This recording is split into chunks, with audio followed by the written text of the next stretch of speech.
Փաշինյանի խոսքերը տեղավորվում են այնտեղ, որ ինքը հերթական անգամ սպասարկում է ավելի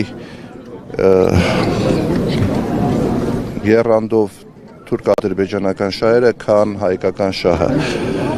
Պարոն Վանեցյան, քանի որ դուք Նիկոլ Փաշինյանի հետ աշխատել եք, ուզում եմ իմանալ, այդ սպասարկումը եղել է 18 թվականից, թե 20 թվականից հետո։